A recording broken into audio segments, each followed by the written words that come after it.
This is the story of Alexander the Great, who conquered more of the known world before the age of 30 than any ruler of his time, and still believed there was farther to go.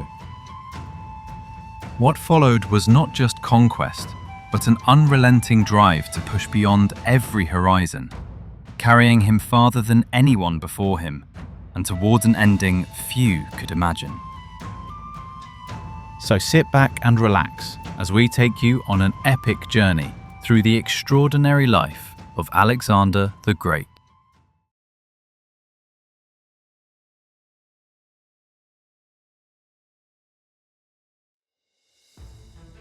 By the age of 20, he was a king. By 24, he was considered a pharaoh, a living god. By 30, he ruled the largest empire the world had ever seen, stretching from the olive groves of Greece to the foothills of the Himalayas. And by 32, he was dead. History is often described as a river, a slow, winding progression of events shaping the canyons of time over centuries. But sometimes, history is not a river. Sometimes, it is a flash flood. In the middle of the 4th century BC, the ancient world was stagnant. To the east, the Persian Empire, a behemoth stretching from the Mediterranean to the Himalayas, had stood for 200 years, fat on its own wealth. To the south, the great culture of Egypt was a vassal state, its pharaohs long gone. And in the west, the Greek city-states of Athens and Sparta were exhausted, having bled each other dry in decades of civil war. The world was waiting for something to break it. It was waiting for a chaotic element. In 356 BC, in a rough, timber-framed palace in the barbaric north of Greece, that element was born. He would burn the old world to ash, and from that ash, he would build a new one. To understand the son, we must first survive the father. When Philip II took the Macedonian throne, his kingdom was a joke. It was a victim state, raided annually by Illyrians and Thracians. Philip himself was a battered man. He walked with a limp, his body was covered in scars, and he had lost an eye to an arrow at the siege of Methone. But Philip possessed a genius for violence. He realized that the traditional Greek way of fighting, the hoplite phalanx, was outdated. It was a shoving match between men with 8-foot spears. Philip wanted reach. He introduced the sarissa. This was not just a spear. It was an 18-foot pike made of cornel wood, so heavy it required 2 hands and a counterweight at the butt to hold.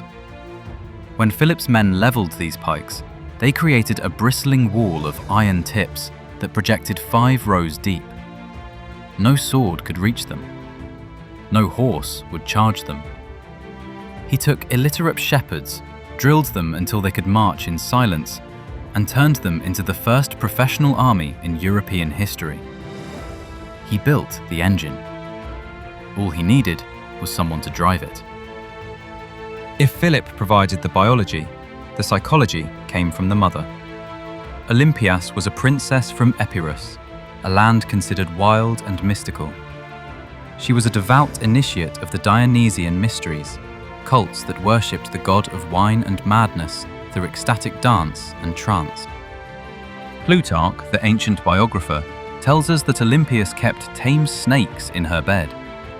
This terrified Philip. It cooled his passion for her. But Olympias used this distance to plant a seed in her son's mind, a seed that would grow into a god complex. She told the young Alexander that Philip was his king, but not his father. She whispered that on the night of their wedding, a thunderbolt had struck her womb before Philip entered the room. She told him he was the son of Zeus Ammon, the king of gods. For a child, this was a heady drug. It created a duality that would tear him apart. The pragmatism of the soldier father and the divine madness of the mystic mother. Philip saw the boy's potential and his volatility. To tame him, he hired the most famous mind in the world. Aristotle.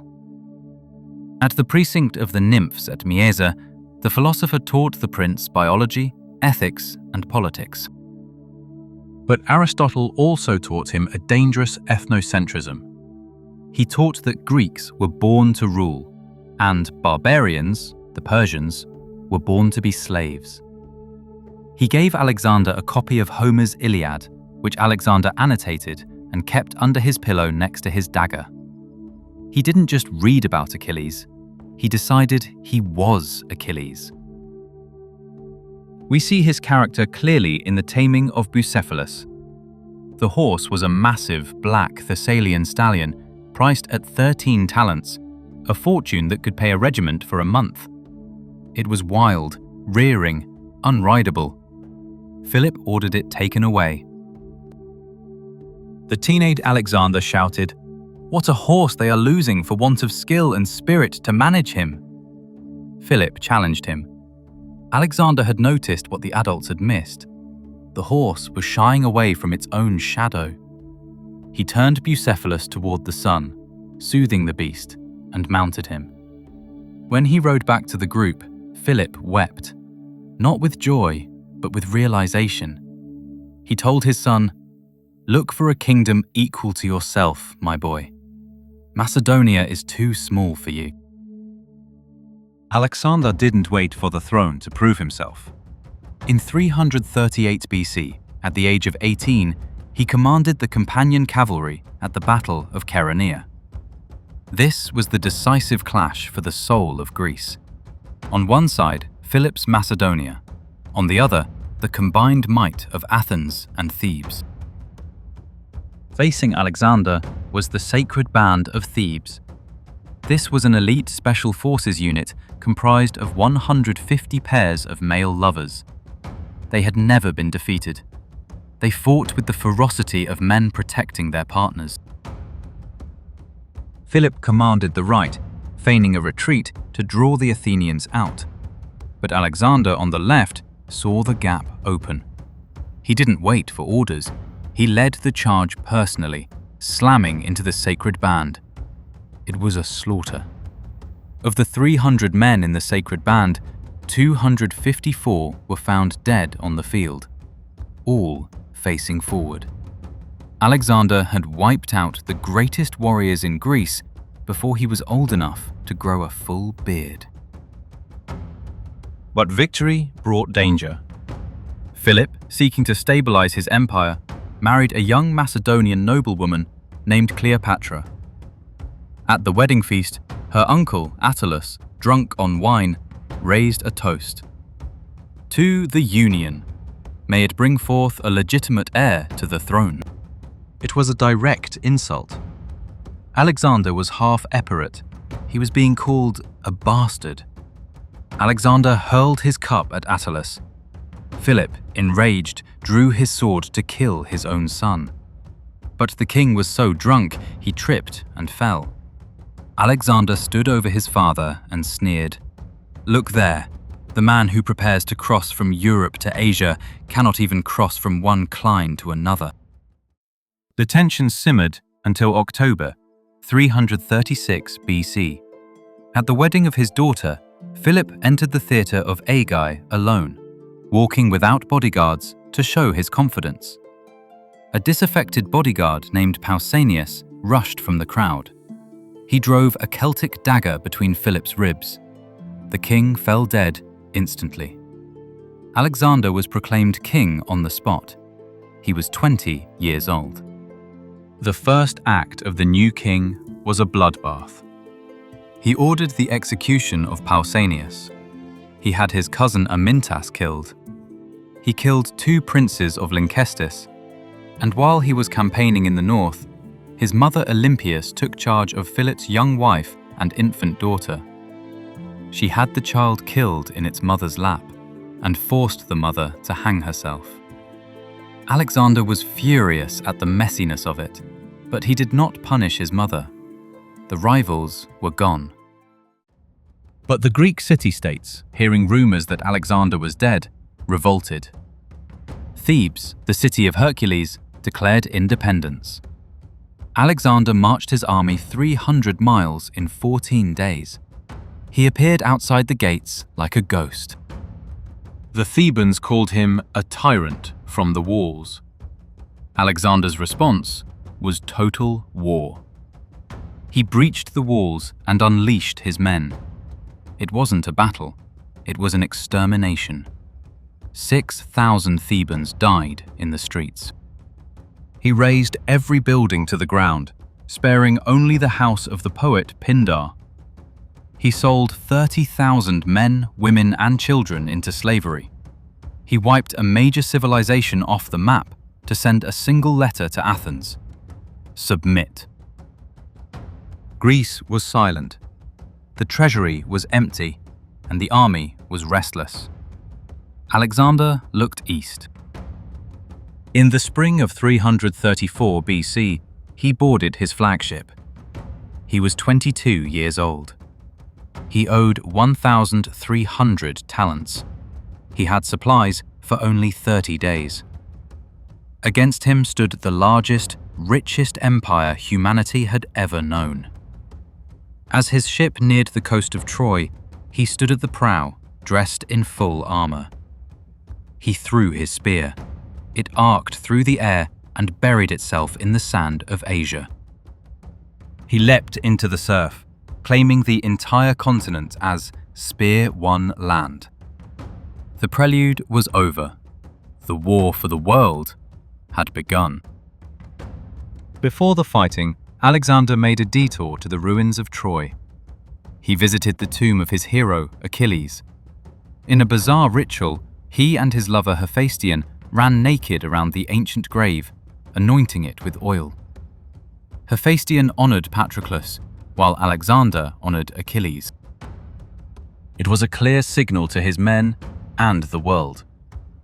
Alexander believed he was reenacting the Iliad, but unlike Achilles, he intended to come home. The Persian satraps were waiting at the Granicus River. His general Parmenion said, "Wait for dawn." Alexander said, "I would be ashamed if a little trickle of water stopped me." He ordered an immediate attack. It was a suicide mission. He rode straight into the elite Persian cavalry. His spear broke. He was fighting with a broken splinter. He was surrounded. He was hit in the head. He was stunned. As the second blow came down to kill him, Clytus the Black, his nurse's brother, severed the Persian's arm. Alexander didn't win that battle. Clytus did. Remember that name. He swept through Turkey. At Gordium, he solved the puzzle of the knot by cheating. He cut it. He was telling the world that the rules of men didn't apply to him. But hubris has a price. In Tarsus, overheated after a march, he plunges into the freezing Cydnus River. He goes into shock. Pneumonia? Malaria? For weeks, the king of Asia lies on a cot, convulsing, inches from death. His doctors are terrified to treat him, fearing execution if they fail.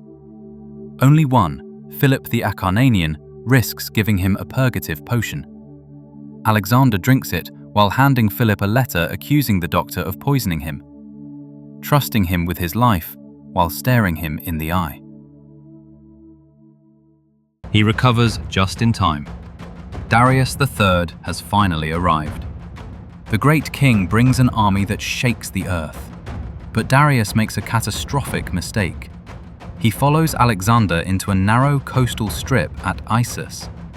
His numbers are useless here. Alexander ignores the battle lines. He spots Darius's royal chariot in the center. He gathers his companions into a wedge and rides straight at the king. It's a decapitation strike. Darius, seeing the maniacal look in Alexander's eyes, turns his chariot and flees. Alexander captured the Persian royal family, treating them with chivalry. But when Darius sent a letter offering terms, Alexander's reply was chilling. "In the future, when you write to me, address me as King of all Asia. Do not write to me as an equal. If you wish to dispute the kingdom, stand and fight, for wherever you are, I shall find you." Alexander had won the battle, but he had not won the war. Darius was still alive.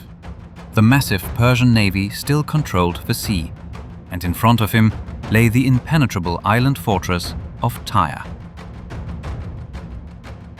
The boy king had become a conqueror, but soon he would have to decide if he wanted to be a man or a god. Victory is a drug. At the Battle of Issus, Alexander had tasted it. He had humiliated the great king Darius. He had captured the royal family. But the war was far from over. Alexander stood at a crossroads in 332 BC. He controlled Turkey and the coast, but the massive Persian navy still ruled the Mediterranean. Darius was raising a new army in the east, one twice the size of the first. And directly in Alexander's path stood the city of Tyre, an island fortress that had never been conquered. The next 2 years would change Alexander. He would stop being merely a Macedonian king. He would become a pharaoh. He would become a tactical god. And in the flames of an ancient palace, he would become a monster.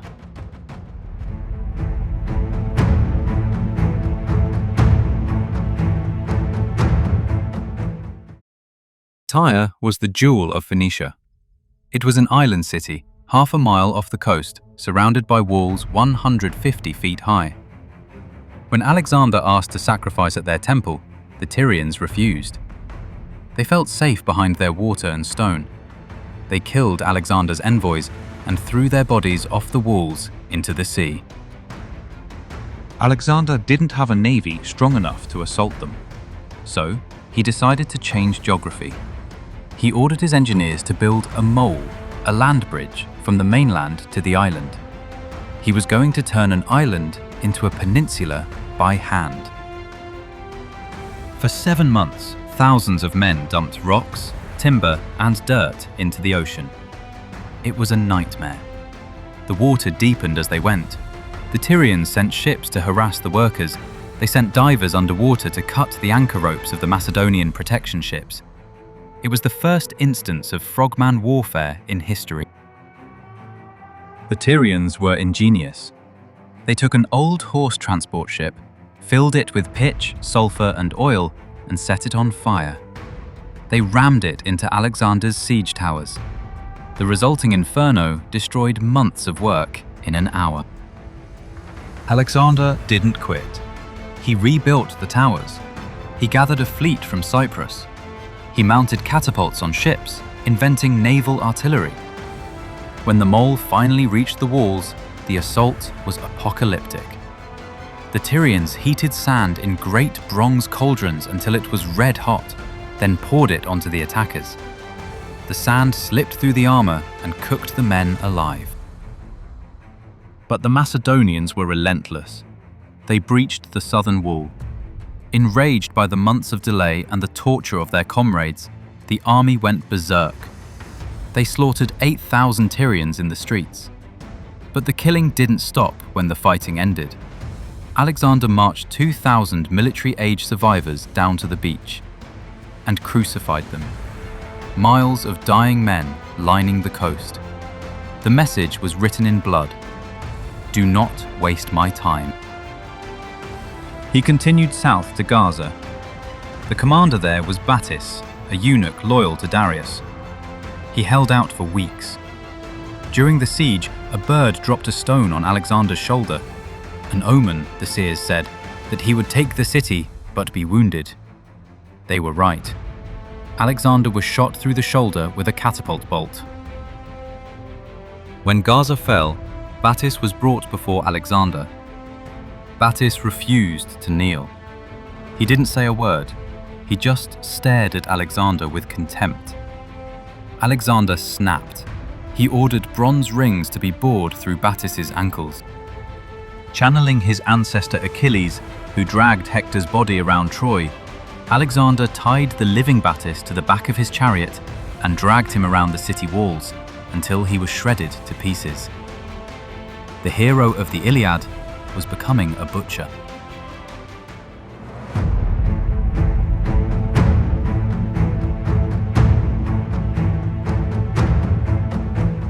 After the horror of the Levant, Egypt was a paradise.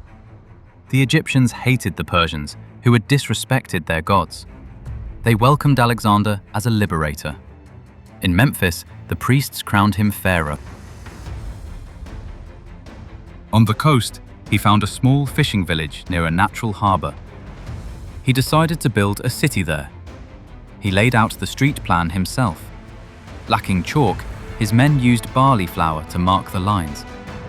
Birds flew down from the sky and ate the flour. His seers told him not to worry. It meant the city would one day feed the world. They were right. Alexandria would become the greatest city of antiquity.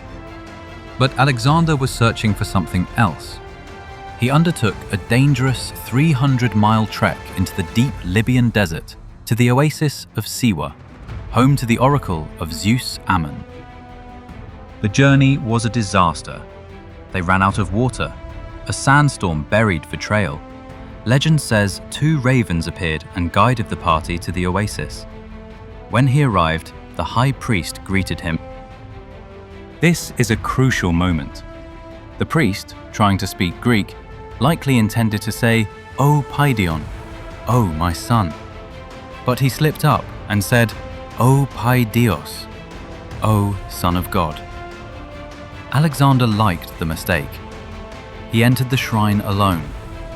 He never revealed what the oracle told him, but he wrote to his mother Olympias that he had received the answer his soul desired. He left Siwa believing he was not just a king, but the literal son of Zeus.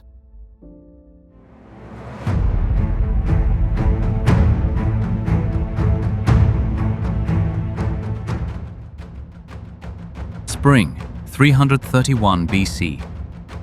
Alexander marched out of Egypt to settle the war. Darius had used the time to assemble the largest army of the ancient world. Estimates vary, but he likely fielded 100,000 to 200,000 men. He cleared a massive plain at Gaugamela to ensure his secret weapons, scythed chariots, would work. On September 20th, a lunar eclipse turned the moon blood red. The Macedonians panicked. It was an omen of doom. Alexander's soothsayer, Aristander, cleverly interpreted it. The sun was the Greek god. The noon was the Persian god. The eclipse meant Persia would fall. The army marched on. The night before the battle, the Persian campfires stretched to the horizon. Parmenion, the old general, begged Alexander to attack at night to negate the numbers. Alexander replied, "I will not steal my victory."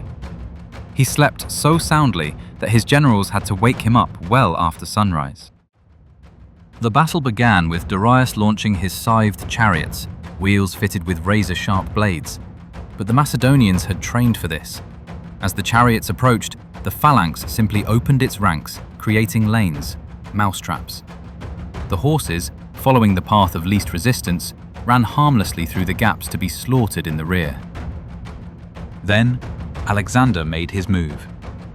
He rode his cavalry to the far right, almost off the battlefield. Darius, fearing he would be outflanked, sent his left-wing cavalry to stop him. This stretched the Persian line until... snap. A gap opened in the center. Alexander wheeled his companion cavalry 90 degrees and drove a giant wedge straight into that gap, aiming once again for Darius. For the second time, the great king saw Alexander coming for him. And for the second time, his nerve failed. Darius turned his chariot and fled. The Persian center collapsed. Alexander wanted to pursue and kill Darius, but he received a desperate message from his left wing. Parmenion was being overrun. Alexander had to choose the head of his enemy or the life of his army. He chose his army. He turned back to save Parmenion. Darius escaped into the mountains, a king of nothing.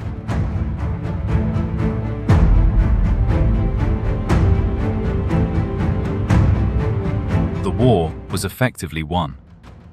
Alexander entered Babylon, the greatest city on earth. He ordered the rebuilding of the ziggurats destroyed by previous Persian kings. He then moved to Susa, the administrative capital. The wealth he captured is impossible to comprehend. In Susa alone, he found 50,000 talents of silver. In modern terms, he captured hundreds of billions of dollars in cash overnight. He was now the richest human being who had ever walked the earth. He sat on the throne of Solomon. He was too short for his feet to reach the floor, so a page brought a table for him to rest his feet on. The Persian eunuchs wept. It was a sacred table used for the king's food. Alexander didn't care.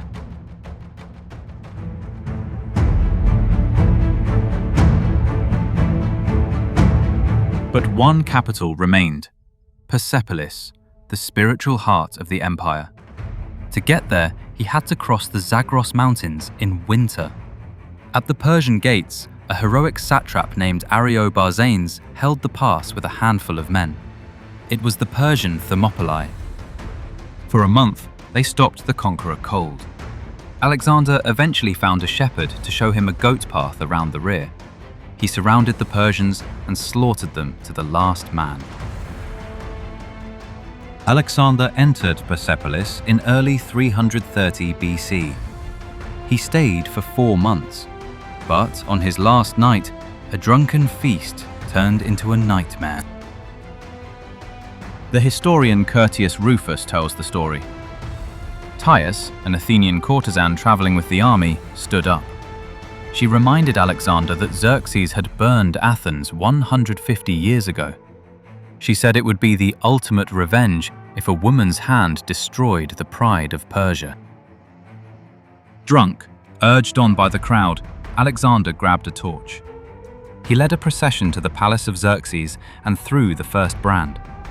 The cedar beams caught fire. The magnificent city, the archive of centuries of history, burned to the ground. The next morning, Alexander regretted it. He ordered the fires put out, but it was too late. The destruction of Persepolis was the turning point.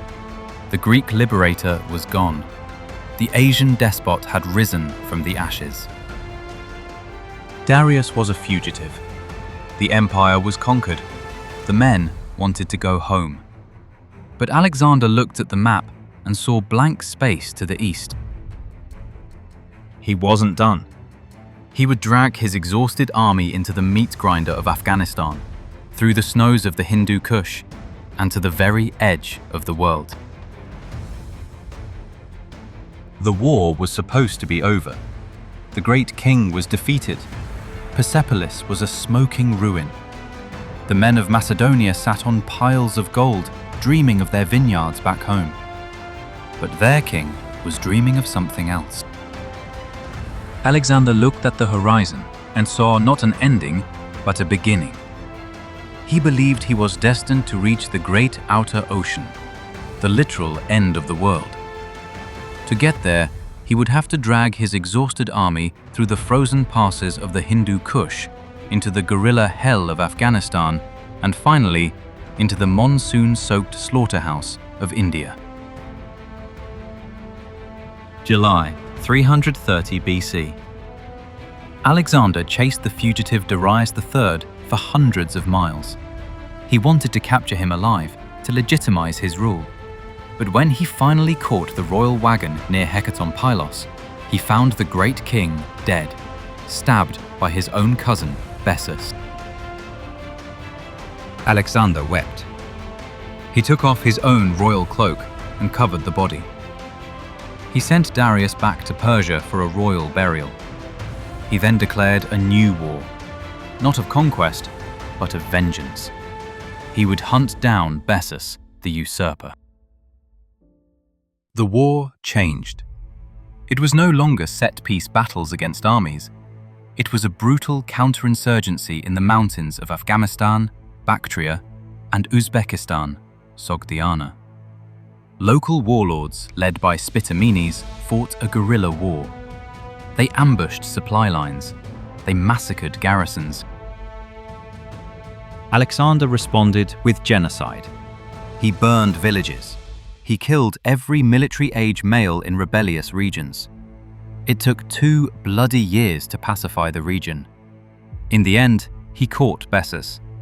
He had him stripped naked, whipped, his nose and ears cut off, and then torn apart by 2 bent trees. The mask of civilization was gone.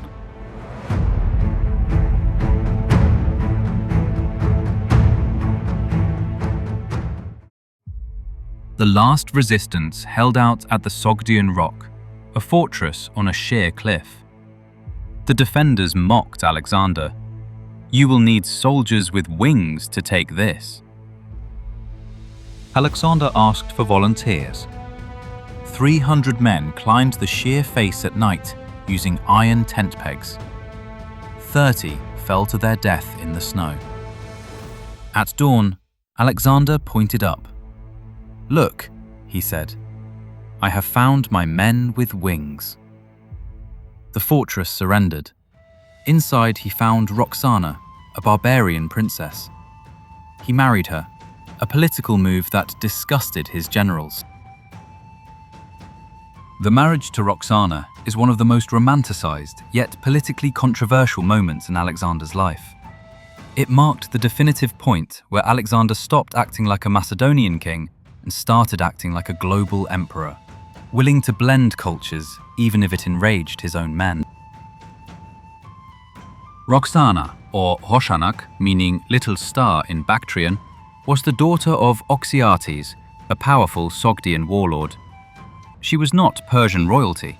She was the daughter of a tribal chieftain in what is now modern-day Uzbekistan/Tajikistan. Alexander reportedly fell in love with her the moment he saw her. Normally, a conqueror would simply take a captive woman as a concubine or slave. Alexander shocked everyone by declaring he would marry her lawfully. While love at first sight makes for a good story, the marriage was also a brilliant political stroke. Bactria and Sogdiana were the hardest regions Alexander had ever tried to conquer. The guerrilla war there was bleeding his army dry. By marrying the daughter of the most powerful warlord, Alexander instantly turned his enemies into his in-laws. The resistance in Sogdiana effectively evaporated after the wedding. As the landscape changed, so did the king. He began wearing Persian royal dress. He demanded proskynesis, ritual bowing. To the Greeks, this was blasphemy. Paranoia set in. When rumors of a plot reached him, he arrested Philotas, the commander of the Campanian cavalry and son of his oldest general, Parmenion. Philotas was tortured to death. But his father, Parmenion, controlled the treasury back in Ecbatana. Alexander couldn't risk revenge. He sent assassins on racing camels across the desert. They handed the old general a letter from his son, and as he read it, they stabbed him to death. The nadir came at a banquet in Samarkand. Clitus the Black, the man who saved Alexander at Granicus, was drunk. He shouted that Alexander was nothing compared to his father Philip. He mocked Alexander's Persian girdle. Alexander exploded. He snatched a spear from a guard and ran his friend through the heart. As Clitus fell, Alexander instantly sobered up. He tried to kill himself with the same spear, but was restrained. He spent 3 days in his tent, sobbing, calling Clitus's name. But he didn't change his path. He was now a king who killed his friends.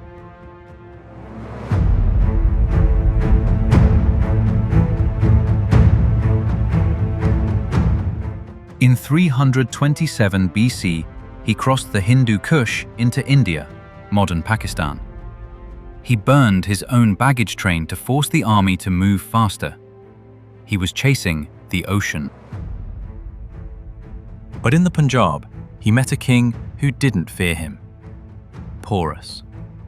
Porus was a giant of a man, ruling a kingdom of jungles and rain, and he had a weapon the Macedonians had never truly faced: the war elephant.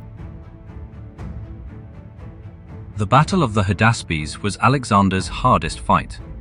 He crossed a swollen river in a monsoon thunderstorm to flank Porus. But when the armies met, the horses of the Macedonian cavalry panicked at the smell of the elephants. It was a meat grinder.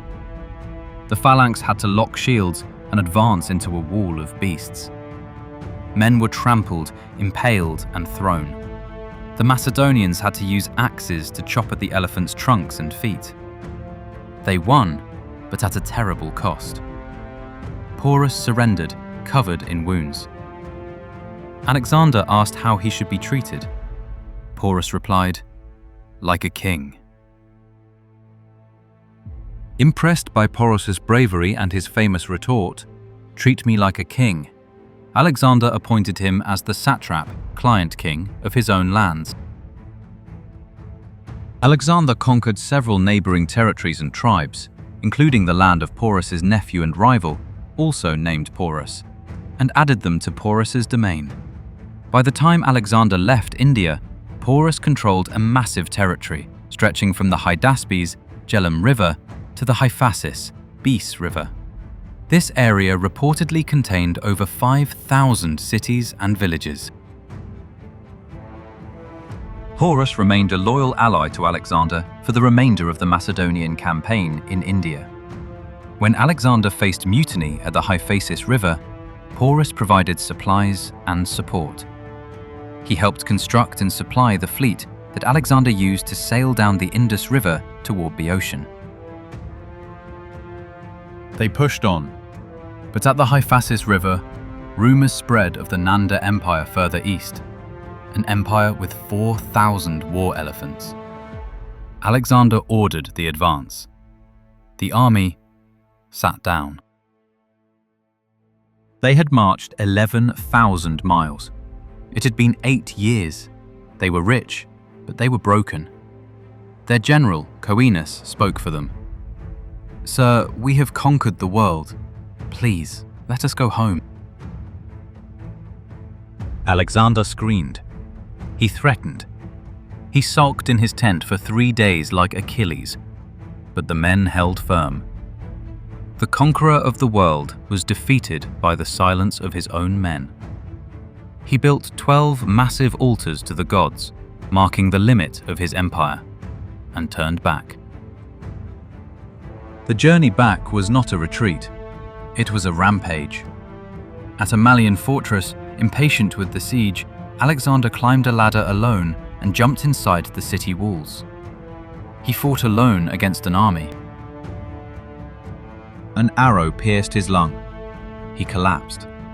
His men, seeing their king fall, went berserk. They slaughtered every man, woman, and child in the city. Alexander survived, but the wound never fully healed. His breath was shorter, his voice raspy. The god was mortal.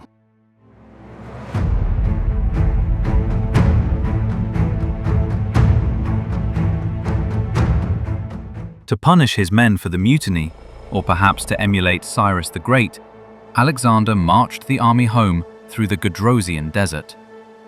It was a mistake. Supplies failed. The heat was blistering. We may never know the exact number, but the desert likely killed more of his men than all his battles combined.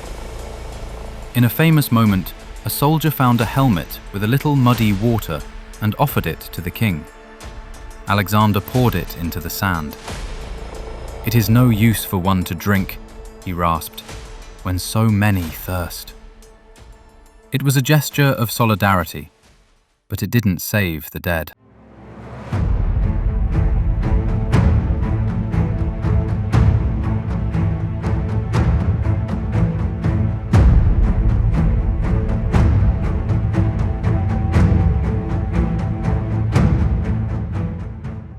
He returned to Babylon a broken man. In 324 BC, His soulmate Hephaestion died of a fever. Alexander went mad with grief. He crucified the doctor. He ordered a funeral pyre that cost the equivalent of billions of dollars. He began planning insane campaigns: Arabia, Carthage, Rome. He would not stop until he died. June 323 BC. After a night of heavy drinking, he collapsed. A fever gripped him. For 10 days he burned. He lost his voice. His soldiers, fearing he was already dead, forced their way into the palace. They filed past his bed in silence, weeping. He could only move his eyes to acknowledge them. On his deathbed, his generals asked him, "To whom do you leave the kingdom?" He whispered one final ambiguous word: "Kratisto," to the strongest. He died on June 10th, 323 BC. He was 32 years old. His death did exactly what he predicted. It unleashed 40 years of war as his generals tore the empire apart. To protect her son's claim to the throne, Roxana became ruthless. She immediately murdered Alexander's other wife, Statira, Darius's daughter, and threw her body down a well to ensure no other heir could challenge her son. It was for nothing. In the chaos of the successor wars, the general Cassander imprisoned Roxana and the young Alexander IV in the citadel of Amphipolis. Around 310 BC, Cassander ordered them both poisoned. The Little Star and the last son of Alexander were buried in secret. His mother, his wife, and his young son were all murdered. The bloodline of Zeus ended in blood. But look at the footprints he left. He broke the barrier between East and West. He seeded Greek culture from the Nile to the Indus. He created a world where a merchant could speak Greek in Kabul and be understood in Athens. He paved the way for Rome, for Christianity, for the modern world. He was a monster who dreamed of unity, a destroyer who built cities, a man who wanted to be a god, and in the end, became something more enduring, a legend.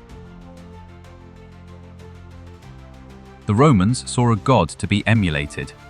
The Persians saw a demon who destroyed paradise. The Victorians saw a civilizer bringing light to the East. And modern historians often see a paranoid alcoholic who killed his friends. But I want to know what you think. Was Alexander a visionary who united the world? Or was he just an ancient war criminal? Let me know in the comments below. If you enjoyed this deep dive into history, please hit that like button and subscribe to Footprints Through the Past for more documented journeys into the ages. Don't forget to ring the bell so you never miss a video. Thanks for watching. Until next time, keep asking questions, keep looking back, and never stop following the footprints through the past.